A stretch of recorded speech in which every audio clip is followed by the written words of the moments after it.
Kalian tahu nggak sih, apa hubungan dari manusia, teknologi, peluang, tantangan, dan etika di era digital sekarang ini? Nah, manusia dan teknologi adalah dua elemen yang saling terkait dan berkembang bersama. Sejak revolusi industri, teknologi telah menjadi bagian penting dari kehidupan manusia, mulai dari alat sederhana hingga perangkat canggih yang bisa membentuk gaya hidup kita sekarang ini. Teknologi dapat mempermudah pekerjaan, mempercepat komunikasi, membuka peluang baru, tetapi juga membawa tantangan yang besar, seperti ketergantungan dan dilema etika.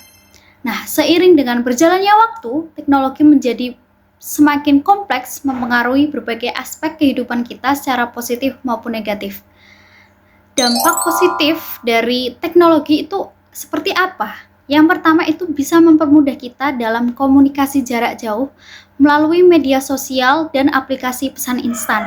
Kita pasti telah menggunakan aplikasi atau kita telah mempraktikkan hal tersebut ya.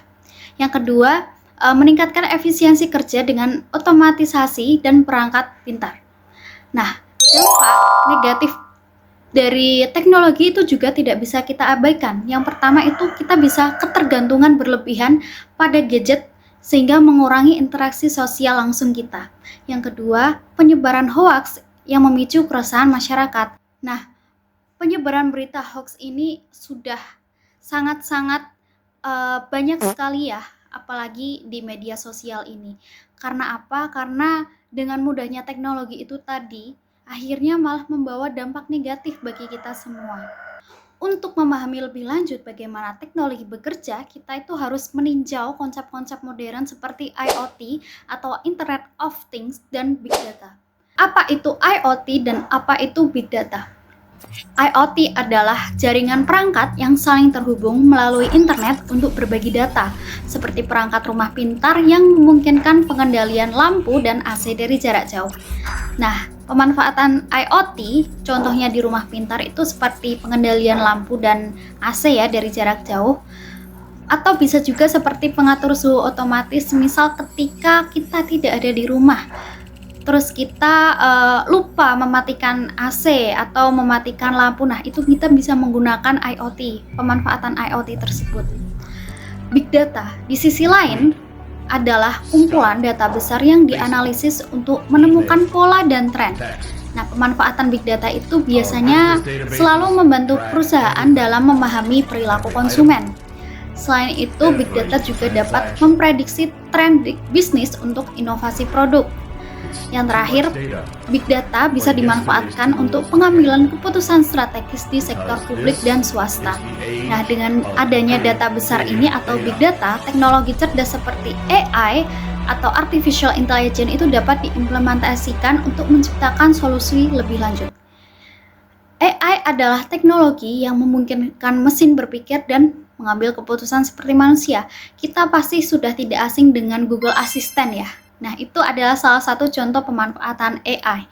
Selain itu, di bidang kesehatan itu biasanya AI itu dapat membantu dokter mendiagnosis penyakit dengan cepat. Selain itu, di bisnis, algoritma rekomendasi itu bisa meningkatkan pengalaman pelanggan di e-commerce. Di bidang industri, robot cerdas dalam manufaktur meningkatkan efisiensi kerja. Nah, salah satu bidang yang merasakan dampak yang paling besar dari AI adalah e-commerce yang kini menjadi bagian tak terpisahkan dari gaya hidup digital sekarang ini. Terus, konsep dan pemanfaatan e-commerce itu seperti apa sih? Nah, sebelum itu kalian harus mengetahui mengenai e-commerce ya. E-commerce adalah transaksi jual beli yang dilakukan secara online. Aku garis bawahi ya, secara online. Nah, pemanfaatan e-commerce itu yang pertama bisa membuka peluang bisnis global UMKM, yang kedua bisa mempermudah transaksi konsumen dengan berbagai metode pembayaran seperti kalau di Shopee ada Shopee Pay, ada Shopee Pay Later, ada dengan BRI atau rekening yang lain. Nah, namun e-commerce itu juga mempunyai tantangan. Yang pertama mengenai keamanan data pribadi kita. Karena ya namanya juga kita membeli pasti kita harus memberikan data pribadi ya. Sehingga dengan semakin majunya teknologi digital, etika dalam dunia siber ini menjadi semakin penting untuk menjaga keseimbangan antara inovasi dan tanggung jawab. etika siber itu aturan atau bisa dikatakan juga nilai moral yang mengatur perilaku manusia di era digital sekarang ini. Prinsip etika siber itu yang pertama menghormati privasi dan keamanan data dari orang lain. Yang kedua, menghindari penyebaran hoax atau konten negatif. Dan yang ketiga, menggunakan internet secara bijak dan bertanggung jawab.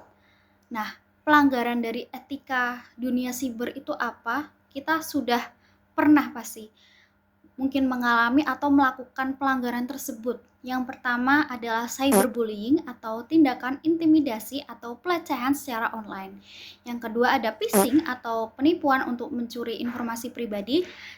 Dan yang ketiga itu ada pelanggaran hak cipta atau mengunduh atau menyebarkan konten tanpa izin. Nah, terus bagaimana kita bisa menjaga etika siber ini? Yaitu yang pertama, kita bisa meningkatkan literasi digital kita. Yang kedua, kita bisa mengedukasi masyarakat tentang ancaman dunia siber itu seperti apa. Nah, yang ketiga itu kita bisa mengadopsi kebijakan dan regulasi yang tegas terhadap pelanggaran. Nah, dari semua itu kita dapat menyimpulkan bahwa teknologi adalah pedang bermata dua ya, yang dapat memberikan manfaat besar sekaligus tantangan yang baru bagi kita semua. Dengan pemahaman mendalam tentang teknologi, manusia dapat memanfaatkannya secara optimal sambil menjaga tanggung jawab etis saat kita melakukan ke masa depan. Mari gunakan teknologi untuk menciptakan dunia yang lebih baik, berkelanjutan dan inklusif bagi kita semuanya. Sehingga dapat kita simpulkan bahwa teknologi adalah pedang yang bermata dua yang memberikan manfaat besar sekaligus tantangan yang baru. Dengan pemahaman mendalam tentang teknologi, manusia itu dapat memanfaatkannya secara optimal tapi sambil menjaga tanggung jawab etis.